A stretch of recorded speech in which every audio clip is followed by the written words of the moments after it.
తాకట్లో ఉన్న మీ బంగారాన్ని విడిపించి ఆ రోజు ఆన్లైన్ రేటుకి కొంటాం. Sharma gold company. నమస్తే, వెల్కమ్ టు సుమన్ టీవీ. నేను జానకి. మళ్ళీ కూడా వారం రోజుల నుంచి మనం చూస్తుంటే గోల్డ్ రేట్ మళ్ళీ ఫ్లక్చువేషన్ అయితే మళ్ళీ కంటిన్యూ అవుతుంది. ఇదే నేపథ్యంలో మళ్ళీ కూడా ఈరోజు గోల్డ్ రేట్స్ పెరిగినట్టుగా కూడా తెలుస్తుంది. ఇవే రేట్స్ కొనసాగుతాయా, మళ్ళీ ఏమన్నా తగ్గుముఖం పడుతుందా అని తెలుసుకోవడానికి మనతో పాటు మార్కెట్ అనలిస్ట్ ప్రశాంత్ గారు ఉన్నారు. వారిని అడిగి మరిన్ని వివరాలు తెలుసుకుందాం. నమస్తే సార్. నమస్తే. ఈ రోజు చూస్తున్నాం మళ్ళీ కూడా మనం 24 క్యారెట్స్ గోల్డ్ చూస్తే 1,58,000 వరకు ఉంది సార్. అలాగే 22 క్యారెట్ చూస్తే 1,45,000 చేంజ్ కనిపిస్తుంది. ఏంటి ఫ్లక్చువేషన్స్ తర్వాత మళ్ళీ ఈ రేట్స్ మనం ఏ విధంగా చూడాలి అని అంటారు? అలాగే గోల్డ్ రేట్స్ కూడా ఇంకా మనకి పెరిగే ఛాన్సెస్ కనిపిస్తున్నాయా ప్రశాంత్ గారు, ఏమంటారు అసలు? డెఫినెట్ గా అండి, చాలా సార్లు మనం చెప్పుకున్నాము గోల్డ్ యొక్క వాల్యూ గురించి. సో నేను మళ్ళీ పదే పదే దాని గురించి చెప్పాను, కానీ ఒక ఇంపార్టెంట్ విషయం చెప్తాను. ఏంటంటే గోల్డ్ అండ్ సిల్వర్ రెండు కూడా లాస్ట్ 18 months లో దాని పర్చేజ్ విధానం, దాని ఇన్వెస్ట్మెంట్ విధానం అనేది కంప్లీట్ గా మారిపోయింది. సో 18 months బిఫోర్ ఎలా ఉండేదంటే ఈక్విటీ మార్కెట్ అనేది డామినేటింగ్ గా ఉంది. 2020-2024 equity market which is share market. So అందులోనే ప్రముఖంగా అంటే ప్రధానంగా ఇన్వెస్టర్లు అందరూ కూడా భారతదేశం కాదు అంతర్జాతీయంగా ఈక్విటీ మార్కెట్ లో ఎక్కువ ఇన్వెస్ట్మెంట్ చేస్తారు.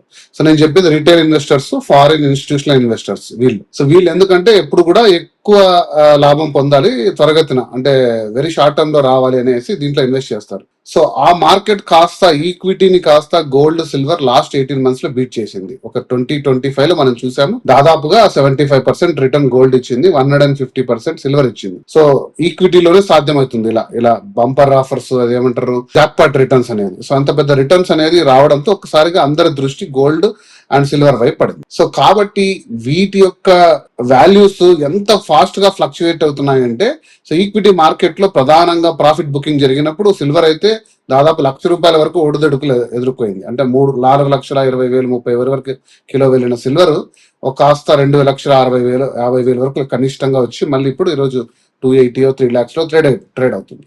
సో గోల్డ్ కూడా దాదాపుగా 170 వరకు వెళ్ళిన గోల్డ్ 145-50 వరకు వచ్చింది. బట్ ప్రధానంగా గోల్డ్ వరకు చూసుకుంటే గోల్డ్ కు ఒక డిమాండ్ ప్రైస్ ఉంటుంది. సో అప్రాక్సిమేట్ గా 140-150 కంటే అంత కిందికి వచ్చే పరిస్థితి లేదు. ఎందుకంటే ఆ ప్రైస్ వస్తే ఖచ్చితంగా మళ్ళీ ఇన్వెస్టర్స్ వచ్చి గోల్డ్ నే తీసుకుంటారు. ఎందుకంటే గోల్డ్ అనేది ఆల్టర్నేట్ కరెన్సీ, డాలర్ కి ప్రత్యామ్నాయ కరెన్సీ. అంతర్జాతీయంగా ఒడిదుడుకులు ఎన్ని ఉన్నా కూడా ఇన్ఫ్లేషన్ బీట్ చేస్తూ ప్రధానంగా ఒక సేఫ్టీగా అందరూ కూడా అన్ని దేశాలతో సహా ప్రభుత్వాలతో సహా ఇన్వెస్టర్లు ఇన్వెస్ట్ చేసే అంశం కాబట్టి గోల్డ్ ఎప్పుడు వాల్యూ తరగదని మనం ప్రతి వీడియోలో కూడా చెప్పాను. సో మీరు ఒక లాంగ్ టర్మ్ పర్స్పెక్టివ్ లో గోల్డ్ మీద ఇన్వెస్ట్ చేస్తే మీరు ఎప్పుడు డిసప్పాయింట్ కారు. అంటే మీకు లాస్ట్ ఇయర్ వచ్చినట్టు 75% వస్తుందా అని నేను చెప్పలేను, కానీ ప్రధానంగా చూసుకుంటే 140తో మొదలైందండి గోల్డ్ January 1, 2026. సో మార్కెట్ లో అంచనాలు చాలా మంది వేశారు, బట్ నేను స్పెక్యులేట్ చేయని నంబరు. బట్ మంచి రిటర్న్స్ వస్తాయి. ఆ రోజుతో రేట్ చూసుకున్నా కూడా 1 month లోనే మనకు 158 or 160 అంటే which is very good return. ఒక 20,000 గోల్డ్ అంటే which is equal to 15% in 1 month. So ఒక 15% పర్ యానం మంచి రిటర్న్ అనుకుంటే మనం సేఫ్ ఇన్వెస్ట్మెంట్స్ లో, అంటే ఎఫ్డీస్ కానీ మ్యూచువల్ ఫండ్స్ కానీ చిట్ ఫండ్స్ కానీ చూసుకుంటే 1 month లోనే అంత రిటర్న్ ఇచ్చింది, ఇంకా పెరిగే అవకాశం ఉంది. కాబట్టి గోల్డ్ ఎప్పుడు కూడా సురక్షితమైన పెట్టుబడి. మీరు అందరు కూడా ఎగ్జిక్యూట్ కాషన్. మీరు ఖచ్చితంగా వాటిని లాంగ్ టర్మ్ పర్స్పెక్టివ్ లో తీసుకోండి. మీ దగ్గర ఉన్న ఇంట్లో నగలన్నీ తాకట్టు పెట్టి క్రెడిట్ కార్డులు స్వైప్ చేసి అప్పులు తీసుకొచ్చి ఏదో ఒక 1 month లో 2 months లో జాక్పాట్ కొట్టాలి అని చాలా మంది, నేను విన్నాను కాబట్టి చెప్తున్నాను, నేను ఏదో ఊహించి చెప్పట్లేదు, చాలా మంది డిసప్పాయింట్ అయ్యారు. సో ఇప్పుడు అమ్మచ్చా, ఇంకా పెట్టుకోవచ్చా, ఇలాంటి ప్రశ్నలు చాలా మంది, నాకు తెలిసి చాలా నాలెడ్జబుల్ పీపుల్, పెద్ద పెద్ద పొజిషన్స్ లో ఉన్న వాళ్ళు కూడా వీటిపై ఇన్వెస్ట్మెంట్ చేశారు. అది కూడా చాలా పెద్ద రూపంలో చేశారు. సో కాబట్టి వాటి గురించి మీరు ఎగ్జిక్యూట్ కాషన్. దయచేసి లాంగ్ టర్మ్ గా పెట్టండి. దీన్ని ఇన్వెస్ట్మెంట్ అసెట్ కంటే కూడా ఇన్సూరెన్స్ అసెట్ గా, మీకు ఒక సేఫ్టీ నెట్ గా దీన్ని వాడుకోండి. మీకుండే గ్రోత్ అసెట్స్ లో పాటు దీన్ని ఒక భాగంగా చేర్చండి. ఒక ₹10 ఇన్వెస్ట్మెంట్ చేసేటైతే గోల్డ్ లో బహుశా ఒక ₹15-20 వరకు పెంచుకోండి. కానీ మొత్తం మీ దగ్గర ఉన్న ₹100 తీసుకెళ్లి గోల్డ్ మీద పెట్టి తర్వాత రోజు వీడియోలు చూడడము, రోజు దాని ప్రైస్ చూసుకుంటడం అనేది కరెక్ట్ కాదు. సో అది నేను ప్రధానంగా చాలాసార్లు చెప్పాను, మళ్ళీ ఈ వీడియో ద్వారా కూడా అదే చెప్పదలుచుకున్నాను. గోల్డ్ ప్రైస్ ఎక్కడికి పోదండి. మీరు లాంగ్ టర్మ్ పర్స్పెక్టివ్ లో 2 years 3 years చూడండి, మీకు మంచి రిటర్న్స్ ఇస్తుంది గోల్డ్. అదే కానీ ఈ షార్ట్ టర్మ్ ఫ్లక్చువేషన్స్ లో కొద్దిగా అటు ఇటు జంప్ అవుతుండొచ్చు, కానీ గోల్డ్ అయితే అది చాలా మంది చెప్పినట్టు 60,000 పడిపోతుంది, 80,000 పడిపోయేది, ఆ సీన్ గోల్డ్ కి అయితే ఉండదండి. దానికి చాలా పెద్ద జనాలు కూడా సార్ అంటే ప్రశాంత్ గారు ఇప్పుడు జనాలు కూడా అదే చూస్తున్నారు. ఏవో కొన్ని రీల్స్ చూసో లేకపోతే సోషల్ మీడియా అవేర్నెస్ కూడా ఈరోజు ఏ విధంగా ఉందో కూడా మనం చూస్తున్నాం. అది ఎవరు చెప్పారు ఏంటి అనేది నమ్మకుండా కూడా జనాలు కూడా ఒక అయోమయంలో ఉన్నారు. 70,000కి వస్తుందేమో 80,000కి వస్తుందేమో అప్పుడు కొనుక్కుందాంలే ఇప్పుడు రేట్ ఎవరు పట్టించుకుంటారని. బట్ ఈ ఫ్లక్చువేషన్స్ మనం చూస్తుంటే చాలా దారుణంగా కనిపిస్తున్నాయి మనకి. అంటే ఈ రోజు ఉన్న రేట్ రేపటికి ఉండట్లేదు. అది మార్కెట్ క్లోజ్ అయ్యడానికి యాజ్ ఇట్ ఈస్ ఆ డేలో కూడా మనకి కనిపించని సిచ్యువేషన్ కనిపిస్తుంది. అలాంటి వాళ్ళకైతే మీరు చాలా క్లియర్ గా చెప్పాలి. ఎందుకంటే పెళ్లిళ్ళ సీజన్ కూడా ఆల్రెడీ స్టార్ట్ అయింది కాబట్టి వాళ్ళు ఏ విధంగా ఇప్పుడు పర్చేస్ చేసుకుంటే బెటర్ అని అంటారు. అంటే ఇప్పుడున్న సిచ్యువేషన్ లో రోజు కూడా మనం రేట్స్ అయితే చూస్తున్నాం సార్. ఎంతో కొంత అయితే పెరిగిపోతూనే ఉన్నాయి రేట్స్ అయితే. మళ్ళీ డౌన్ అవుతాయి అని వెయిట్ చేసే వాళ్ళకి ఏం చెప్తారు? అలాగే సిల్వర్ విషయానికి వస్తే కూడా మనం 4,25,000 వరకు ఒక రేట్ను అయితే చూసాం. ఇప్పుడు అప్పుడు కొనుక్కొని పెట్టుకున్న వాళ్ళు కూడా మళ్ళీ ఒక్కసారిగా డౌన్ ఫాల్ అయ్యే వరకు కూడా ఇది అమ్మాలా ఉంచుకోవాలా మళ్ళీ కొనాలా లేకపోతే అమ్ముకోవాలా లేకపోతే ఆ రేట్ వచ్చే వరకు మనం వెయిట్ చేయాలా అని కన్ఫ్యూజన్ లో అయితే ఇప్పుడు చాలా మంది ఉన్నారు. ప్రెసెంట్ కొనుక్కోవాలా అనే ఒక సందిగ్ధంలో కూడా ఉన్నారు. వీళ్ళందరికీ కూడా ఆ డౌట్స్ అయితే ఒకసారి క్లారిఫై చేయండి సార్. చాలా పర్టినెంట్ క్వశ్చన్స్. ఇది 2-folded గా ఉంది కాబట్టి నేను బ్రేక్ చేసి చెప్తాను. ఫస్ట్, గోల్డ్ అనేది మీరు అన్నట్టు కరెక్టే. ఫిబ్రవరి 19 నుంచి చాలా పెద్ద పెళ్లిళ్ళ సీజన్ రాబోతుంది. ఆల్మోస్ట్ 3 months 2 months బ్రేక్ తర్వాత. కాబట్టి ప్రధానంగా ఫంక్షన్స్, వెడ్డింగ్స్ అన్ని కూడా స్టార్ట్ అవ్వబోతుంది. Gold demand Indian retail market లో పెరుగుతుంది. ఓకే, సో గోల్డ్ డిమాండ్ అనేది ఎప్పుడు పడిపోదు. అది ఆల్వేస్ షైనింగ్ మెటల్. నేను చెప్పాను కాబట్టి కొంచెం స్టాక్ మార్కెట్ తరహాలో ఒడిదుడుకులు ఎదుర్కొంటున్నమాట వాస్తవం, కానీ ప్రధానంగా దాని వాల్యూ పడదు. కాబట్టి మీరు ఎప్పుడు కూడా గోల్డ్ అనేది నేను సజెస్ట్ చేసేది ఏంటంటే 2-3 విధాలుగా గోల్డ్ పర్చేస్ చేసుకోవచ్చు. ఫస్ట్ విధానం వచ్చేసి ఆర్నమెంట్. మీరు తరతరాలుగా మనం కొంటున్నది బంగారు ఆభరణంగా మీరు గోల్డ్ తీసుకోవచ్చు. ఇందులో వచ్చిన ప్రాబ్లమ్స్ ఏంటంటే దాదాపుగా హెవీ మేకింగ్ ఛార్జెస్ ఇస్తున్నారు. సో మీరు ప్యూరిటీ కూడా చెక్ చేసుకోవాలి, హాల్ మార్క్ ఉండేట్టు. సో గోల్డ్ మంచిదా కాదని. ఎక్కువ శాతం దీంట్లో తరుగు లేకుండా, ఎక్కువ శాతం మ్యానుఫ్యాక్చరింగ్ ఛార్జెస్ లేకుండా మీరు తక్కువ మొత్తం దాంట్లో స్టోన్స్ వాల్యూ అవన్నీ వాల్యూ కూడా తీసుకొని. ఇక రెండో విధానం ఏంటి అంటే ఫిజికల్ గా గోల్డ్ బార్స్ కొంటున్నారు చాలా మంది. 10 grams 50 grams 100 gram bars. So అది ఎప్పుడు కూడా సురక్షితమే, కాకపోతే దాన్ని మీరు సెక్యూర్డ్ గా పెట్టుకోవాలి. అవి లెండింగ్ కి పనికిరావు. మీరు బార్స్ ఎక్కడ కూడా ప్లెడ్జ్ చేయలేరు. ఆర్నమెంట్స్ ఉంటే మీరు ప్లెడ్జ్ చేసుకోవచ్చు ఎక్కడైనా. ఆర్బీఐ గైడ్ లైన్స్ ప్రకారంగా మీరు బంగారు బిస్కెట్లను ఎక్కడ తాకట్టు పెట్టి డబ్బులు తెచ్చుకోలేరు. బట్ అది మీకు ఇన్వెస్ట్మెంట్ కరెక్ట్ అనుకుంటే మీరు సేఫ్ గా పెట్టుకోగలను మీ లాకర్స్ లో అనుకుంటే ఒకటి లేదా బ్యాంక్ లాకర్ లో పెట్టుకోవచ్చు. ఇక మూడో విధానం అండి, దీంట్లో డిజిటల్ గోల్డ్ గురించి నేను సపరేట్ వీడియో చేస్తాను. అది చాలా పెద్ద వార్నింగ్. ఈ మధ్య సెబీ కూడా దానికి ఒక పెద్ద వార్నింగ్ ఇచ్చింది. దానికి చాలా కేర్ఫుల్. ఎందుకంటే మీరు చెప్పారు ఇందాక, గోల్డ్ ప్రధానంగా కొనడానికి కారణం ఏంటంటే డిజిటల్ గోల్డ్ రావడం. అంటే ఈరోజు మీరు ఫోన్ పే, పేటిఎం, గూగుల్ పేలో వెళ్తే 10 రూపాయల నుంచి స్టార్ట్ చేయొచ్చు గోల్డ్ కొనడం. ఓకే, సో ఎంత అయితే అంత తీసుకొని దాని వాల్యూని మళ్ళీ అమ్ముకోవచ్చు. అది చాలా చాలా రిస్కీ అనేది సెబీ ఇచ్చింది. నేను సపరేట్ వీడియో చేస్తాను మీ ద్వారా. అయితే ఇంకోటి ఈటీఎఫ్ అంటే ఎక్స్చేంజ్ ట్రేడెడ్ ఫండ్స్ వచ్చేసి స్టాక్ మార్కెట్ లో కమాడిటీస్ మీద ఈటీఎఫ్స్ ఉంటాయి. కమాడిటీ సిఎంఎక్స్ కాదు, ఇది సెబీలో బిఎస్సిలో లిస్టెడ్ అయిన స్టాక్స్. హెచ్డిఎఫ్సి కానీ, హిందుస్థాన్ కానీ, టాటా కానీ ఇలాంటి ప్రముఖ సంస్థలు దీన్ని గోల్డ్ చేస్తాయి. కానీ దాని వాల్యూ ఎప్పుడు కూడా స్టాక్ మార్కెట్ లో అనేది మూడ్ బట్టి ఉంటుంది. సో దాని వాల్యూ పెరగచ్చు తరగచ్చు. బట్ ప్రధానంగా మెయిన్ గోల్డ్ వాల్యూకి కొంచెం దగ్గరలో ర్యాలీ అవుతుంటది ఇది. కాబట్టి ఇందులో కూడా మీరు ఇన్వెస్ట్మెంట్ చేసి ఎప్పుడు కావాలంటే అప్పుడు అమ్ముకోవచ్చు, తీసుకోవచ్చు. బట్ దాన్ని జాగ్రత్తగా పరిశీలించాలి.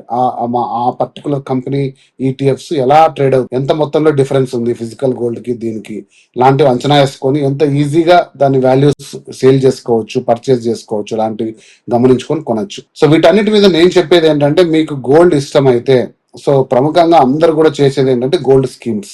గోల్డ్ స్కీమ్స్ లో ఫస్ట్ అడ్వాంటేజ్ ఏంటంటే మీరు మార్కెట్ ఫ్లక్చువేషన్స్ కి ఎదుర్కొని ఒక 10 to 12 times ఎంటర్ అవుతారు మార్కెట్ లో. ఒక వన్ ఇయర్ లో 11 months 12 months పర్ మంత్ మీ అవకాశం బట్టి 10,000 50,000 20,000 ఇన్వెస్ట్ చేస్తారు. అది ఇయర్ ఎండ్కి ఒక 5 లక్షలు అవుతుంది. సో అలా తీసుకున్న దాని మీద మీకు తయారీ ఛార్జీలు ఏమి ఉండవు అనేసి ఒక కంపెనీస్ చెప్తాయి. కాబట్టి సో మీరు అడ్వాంటేజ్ తీసుకొని ఆర్నమెంట్ తీసుకుంటే మీకు బంగారు ఎగ్జాక్ట్ మీరు బంగారు వాల్యూకి ఆర్నమెంట్ వస్తుంది. సో మార్కెట్ లో మళ్ళీసార్లు ఎంటర్ అవుతారు కాబట్టి ఆటోమేటిక్. కాకపోతే దీంట్లో వెయిటింగ్ పీరియడ్ ఎక్కువ ఉంటుంది. సో అది మీరు చూసుకొని, బట్ స్కీమ్స్ లో అయితే నేను చాలా వరకు సజెస్ట్ చేస్తాను, అదే best way to buy gold. Okay, ఇక సెకండ్ మనం చెప్పినట్టు ఫిజికల్ బార్స్ అనేది అది మీ రిస్క్. సో నేను సజెస్ట్ చేసేది అది. సో ఫ్లక్చువేషన్స్ మీరు ఎదుర్కోవాలి అంటే ఇలా మల్టిపుల్ టైమ్స్ ఎంటర్ కావాలి, లాంగ్ టర్మ్ పర్స్పెక్టివ్ లో చూడాలి. గోల్డ్ ఎప్పుడు కూడా మంచి రివార్డింగ్ గా ఉంటుంది. ఇక సెకండ్ పాయింట్ మీరు అడిగినట్టు సిల్వర్ అనేది చాలా షార్ట్ మార్కెట్ అనేది. సో అందులో ఎంటర్ అయిన ఈక్విటీ మార్కెట్ లో వాళ్ళు ఎప్పుడైనా సరే 4 లక్షలు 350 టార్గెట్ వచ్చినప్పుడు ప్రాఫిట్ బుక్ చేస్తారు. హెవీగా దాన్ని సెల్ చేసి ఆర్టిఫిషియల్ గా దాని డిమాండ్ పడిపోతుంది. ఒరిజినల్ సిల్వర్ వాల్యూ అనేది పడిపోదండి. మనం చాలాసార్లు డిస్కస్ చేసాము. ఇండస్ట్రీస్ అనేది పెరుగుతూ పోతున్నాయి. ఈవీ మార్కెట్ కానీ, సోలార్ ప్యానెల్స్ కానీ, వాటన్నిటిలోకి సిల్వర్ కావాలి. అంత ప్రొడక్షన్ లేదు ప్రపంచవ్యాప్తంగా. అమెరికా కూడా క్రిటికల్ మినరల్ గా చెప్పింది. ఆస్ట్రేలియాలో ప్రధానమైన మైన్స్, సిల్వర్ మైన్స్, వాళ్ళు కూడా ఇంత సప్లై చేయలేకున్నామని చైనా కూడా ఆంక్షలు పెట్టింది. యూరోపియన్ మార్కెట్ ఆంక్షలు పెట్టింది. సో సిల్వర్ కి డిమాండ్ అనేది తరగలేదు. కాకపోతే ఈక్విటీస్ ఎంటర్ కావడం వల్ల గత 2 నెలలుగా చాలా హెవీ ఫ్లక్చుయేషన్స్ చూస్తున్నాం. బట్ మీరు ఇన్వెస్టర్ అయితే కొద్ది మొత్తం సిల్వర్ తీసుకొని మీరు దాచుకొని ఖచ్చితంగా లాంగ్ టర్మ్ మీరు హోల్డ్ చేసుకుంటే సిల్వర్ మీకు ఖచ్చితంగా మంచి రిటర్న్ ఇస్తుంది. దాని డిసప్పాయింట్మెంట్ ఏం లేదు. సో లాంగ్ టర్మ్ పర్స్పెక్టివ్ లో పెట్టండి. సో మీరు సురక్షితమైన పెట్టుబడులు పెట్టండి అని నేను చెప్తున్నాను. సార్ అలానే ఈక్విటీ మ్యూచువల్ ఫండ్స్ పరిస్థితి ఏంటి సార్? భారీగా కూడా మనకి గోల్డ్ ఈటీఎఫ్స్ లోకి కూడా పెట్టుబడులు వస్తున్నాయి అనేది అయితే ఒక మాట వినిపిస్తుంది. మీరు దీని గురించి ఏం చెప్తారు? సో మంచి ప్రశ్న వేశారు. ఈక్విటీ మార్కెట్ గురించి మనం చెప్పాల్సిన పని లేదు. ప్రపంచవ్యాప్తంగా ఏ బిజినెస్ ఛానల్ పెట్టుకున్నా, ఏ పేపర్ తీసుకున్నా వాటి గురించి కంప్లీట్ అనాలిసిస్ ఉంటుంది. సో నేను దాని వైపు వెళ్ళాను. కాకపోతే ఒక పాయింట్ చెప్తానండి. 2020 to 2024 వరకు ప్రధానంగా ఇన్వెస్టర్లు అందరూ కూడా భారతదేశం కాదు, ప్రపంచవ్యాప్తంగా కూడా స్టాక్ మార్కెట్ లోనే చేశారు. ప్రధానమైన తమ ఇన్వెస్ట్మెంట్స్ అందరూ కూడా అది ఇదర్ డైరెక్ట్ స్టాక్స్ పర్చేజ్ చేయడం కానీ, లేదా మ్యూచువల్ ఫండ్స్ ద్వారా. మ్యూచువల్ ఫండ్స్ అంటే కామన్ అసెట్స్ అండి. ఒక కంపెనీ వచ్చేసి మీ తరపున షేర్లు కొని వాటిని దాచిపెట్టి దాని వాల్యూ మీకు కొంచెం కొద్ది మొత్తం బ్రోకరేజ్ తీసుకొని ఇస్తుంది. సో మ్యూచువల్ ఫండ్స్ అర్థం కాని వాళ్ళకు చాలా ఈజీ సబ్జెక్ట్ అది. షేర్ మార్కెట్ అర్థం కాని వాళ్ళకు. బట్ దీంట్లో రిటర్న్స్ కొంచెం తక్కువ ఉంటాయి స్టాక్ మార్కెట్ తో పోలిస్తే, బట్ కొంచెం సెక్యూర్డ్ గా ఉంటుంది. బట్ 2020 to 2024 లో ఈ మార్కెట్ అనేది చాలా ఫ్లై అయింది. బట్ 25-26 అమెరికాలో ఉన్న రిసెషన్ కారణంగా ప్రపంచ స్థాయి ఆర్థిక మరియు తర్వాత యుద్ధ వాతావరణ దృష్ట్యా ఈ ఈక్విటీ మార్కెట్ మీద కాన్ఫిడెన్స్ తరుగుతూ వచ్చింది. సో అందులో అంత పెద్దగా రిటర్న్స్ రావట్లేదు. పెద్ద షాకింగ్ గా స్టాక్ ట్రేడ్ అవ్వడం కూడా జరిగింది. సో ఇందులో ఉన్న చాలా మంది రిటైల్ కానీ, ఇన్స్టిట్యూషనల్ ఇన్వెస్టర్స్ కూడా ప్రధానంగా కమాడిటీ ట్రేడింగ్ వైపు వచ్చారు. ఎందుకంటే 2025లో చూశారు పెద్ద జంప్ వచ్చింది గోల్డ్ కి, సిల్వర్ కి. అంత పెద్ద రిటర్న్ ఇస్తున్న మార్కెట్ లో మరి ఇన్స్టిట్యూషనల్ ఇన్వెస్టర్స్ ఉండకుండా ఎందుకుంటారు? సో వాళ్ళందరూ కూడా నా అంచనా ఏంటి అంటే కొన్ని అనాలిసిస్ లో చదివి అర్థం చేసుకునే విధంగా ఒక 10 to 15% పీపుల్ కంప్లీట్ గా షిఫ్ట్ అయ్యారు స్టాక్ మార్కెట్ నుంచి కమాడిటీ వైపు. వాళ్ళకి ఆ సెంటిమెంట్స్ పోయి 25లో, ఇప్పుడు 26లో కూడా ఇన్ని ఫ్లక్చుయేషన్స్ రావడానికి కారణం ఏంటంటే చాలా మంది కూడా ఇటువైపు షిఫ్ట్ అయ్యారు. సో ఈటీఎఫ్స్ లోకి ఇన్వెస్ట్ చేయడం స్టార్ట్ చేశారు. సో ఈటీఎఫ్స్ లోకి ఇన్వెస్ట్ చేయడం స్టార్ట్ చేసినప్పుడు కొంత మొత్తం ఈ మ్యూచువల్ ఫండ్స్ లో మెయింటైన్ చేసే అసెట్స్ లో సో ఈటీఎఫ్ ని కన్సిడర్ చేయరు వాళ్ళు. దాంట్లో కొన్ని ఫార్ములాస్ ఉంటాయి. సో వాళ్ళు కొద్ది మొత్తం మిడ్ క్యాప్ లో, లార్జ్ క్యాప్ లో, కొన్ని రిస్క్ లో, కొన్ని బాండ్స్ లో పెట్టుకుంటారు వాళ్ళు వచ్చే ఫండ్స్ ని అలొకేషన్స్ లో. సో ఈటీఎఫ్ వైపు షిఫ్ట్ కావడం వల్ల వాటి రిటర్న్స్ కొంచెం కూడా తగ్గుతూ, వాటి మీద కొంచెం కాన్ఫిడెన్స్ తగ్గిన మాట వాస్తవం. కానీ బట్ ఎవరైతే వైజ్ ఇన్వెస్టర్ ఉంటారో వాళ్ళ అసెట్స్ ని, వాళ్ళ ఇన్వెస్ట్మెంట్స్ ని బ్యాలెన్స్ చేసుకుంటారో, అంటే స్టాక్ మార్కెట్ లో కొద్దిగా, ఈటీఎఫ్స్ కొద్దిగా, ఓకే మ్యూచువల్ ఫండ్స్, తర్వాత ఇతర సరే చిట్ మార్కెట్, ఎఫ్డీస్, బాండ్స్, స్థిరాస్తులు అంటే రియల్ ఎస్టేట్ లో, అంటే దాన్ని డైవర్సిఫై చేసుకొని ఎవరైతే ఇన్వెస్ట్ చేసుకుంటారో మార్కెట్ లో ఏ టైంలో ఎక్కడ ఎంటర్ అయ్యి ఎక్కడ తీసుకుంటారని ఫైనాన్షియల్ అనలిస్టులతో, మార్కెట్ అనలిస్టులతో కూర్చొని చర్చించి చేసుకుంటారు, వాళ్ళు ఎప్పుడు కూడా హైయెస్ట్ రిటర్న్స్ తీసుకుంటారు. అన్నిటినీ ఏదో వీడియోలు చూసి, థంబ్నెయిల్స్ చూసి, డిజిటల్ స్పేస్ లో వచ్చే న్యూస్ చూసి ప్రతి దాంట్లో ఆవేశపడి మనం ఇన్వెస్ట్ చేసి చేతులు కాల్చుకోవడం కంటే కొద్దిగా ఆలోచనతో చేసే విధానం అండి ఇదంతా. కొంచెం లాంగ్ టర్మ్ పెట్టుకుంటే బెటర్ అంటారు. 100%. సార్ ఇవన్నీ ఇప్పుడు గోల్డ్ లో, సిల్వర్ లో కూడా మనం ఫ్లక్చువేషన్స్ చూస్తున్నాం. ఇదే నేపథ్యంలో స్టాక్ మార్కెట్స్ సిచ్యువేషన్ ఏ విధంగా ఉంది అంటారు? మళ్ళీ కొంచెం మార్కెట్స్ ఏమైనా పుంజుకున్నట్లు కనిపిస్తున్నాయా? మరి ఎలా ఉండే అవకాశం ఉంది? వాటిల్లో పెట్టి రీసెంట్ గా కూడా మనం చూసాం, ఒక సాఫ్ట్వేర్ ఆత్మహత్య చేసుకున్న సందర్భం కూడా మనకి కనిపించింది. ఈ ట్రేడింగ్ లో పెట్టి కూడా ఏంటి అసలు మార్కెట్స్ ఏ విధంగా ఉంటాయి అంటే వాళ్ళు కూడా కొంచెం ఇన్వెస్ట్ చేసిన తర్వాత లాంగ్ టర్మ్ వరకు వెయిట్ చేయాలని అంటారా ఏంటి ఆ ట్రేడింగ్ చేసేటప్పుడు కూడా? సో అంటే స్టాక్ మార్కెట్ పరిస్థితి ఎలా ఉంటుందని చెప్పేసి మీరు నేను అంచనా వేస్తే ఖచ్చితంగా అందులో ఎలా ఇన్వెస్ట్ చేయాలో మనం అందరం కూడా రిటర్న్స్ తీసుకోవచ్చు. బట్ నిన్న ఈ రోజు మార్కెట్స్ బాగున్నాయి. నేను చూసాను ఈ రోజు Sensex I think around 600-500 points up ఉంది. సో ఈ మార్కెట్ అనేది ఎప్పుడు కూడా అంటే మీరు సెన్సెక్స్ 1000 పాయింట్లతో స్టార్ట్ చేసిన సెన్సెక్స్ 67,000 77,000 770 టైమ్స్ కావడం అనేది it's phenomenal. Okay, 77 times, not 770. So in span of like ఎప్పుడు స్టార్ట్ అయింది, అరౌండ్ 80s 90s అనుకుంటాను. సో స్థిరంగా దాని పర్ఫార్మెన్స్ దానికి ఉంది. కాకపోతే మీరు ఎక్కడ ఎంటర్ అవుతున్నారు, ఎలా ఎంటర్ అవుతున్నారు, ఎంత నాలెడ్జ్ తో ఎంటర్ అవుతున్నారు అనేది చాలా ఇంపార్టెంట్. సో కాబట్టి స్టాక్ మార్కెట్ అనాలిసిస్ నేను డీప్ గా ఎప్పుడు చెప్పను, బట్ ఇది మీరు కాషన్ తో చేయవలసినది. నాకు తెలిసి రాబో తరాలైనా ఇంకో డికేడ్ అయినా 2 decades అయినా కూడా ఎప్పుడు కూడా ఇన్వెస్ట్మెంట్ రూపంలో అంటే ప్రపంచవ్యాప్తంగా ఎక్కువ శాతం ఇన్వెస్ట్మెంట్లు చేసి మనీ రిటర్న్స్ కానీ మనీ ట్రాన్సాక్షన్స్ జరిగేది ఎప్పుడు ఫస్ట్ ప్లేస్ స్టాక్ మార్కెట్. అది అమెరికాలో కానీ, అది ఇండియాలో కానీ, యూరోపియన్ మార్కెట్లో కానీ, ఇంకా ఏ దేశాల్లో అయినా కూడా స్టాక్ మార్కెట్ ని దాటి ఏది కూడా ట్రాన్సాక్షన్స్ జరగవు. సో కాబట్టి వాటి యొక్క విలువ తగ్గుతుంది అని నేను అనుకోను. రాబో రోజుల్లో అంటే రాబో సంవత్సరాల్లో కూడా దాని వాల్యూ ఎప్పుడు ఉంటుంది. కాకపోతే అది మూడ్ అండ్ సెంటిమెంట్ బట్టి ఉంటుంది. ఒకసారిగా యుద్ధ వాతావరణం వచ్చింది అనుకోండి, జీరో అయిపోతుంది. మీరు కోవిడ్ చూశారు కదా, ఒక్కసారిగా ఒక రోజుకి 25,000 పడిపోయింది. మీ దగ్గర ఉండే ఒక కోటి రూపాయలు ఆస్తుంది అనుకోండి, ఒక్కసారికి 25 లక్షలు అయిపోయాయి ఒక రోజు. మీ కళ్ళెదురుగా స్టాక్ మార్కెట్ క్రాష్ అయిపోతుంది. మీరు దానికి కృంగిపోయి ఆ రోజు మీరు ఎగ్జిట్ అవుతారా లేదా ఇంకా కాన్ఫిడెన్స్ పెట్టుకొని మళ్ళీ 2024 25 వచ్చేసరికి మళ్ళీ అది పెరిగిపోయింది, రైట్? సో కాబట్టి మీరు కాషన్ అనేది చాలా ఇంపార్టెంట్. కాషన్ తోటి మీరు పెట్టుకున్నారనుకోండి, ఖచ్చితంగా స్టాక్ మార్కెట్ కూడా మీకు మంచి రిటర్న్ ఇస్తుంది. Okay, right sir. Thank you so much Prashant garu. Thank you.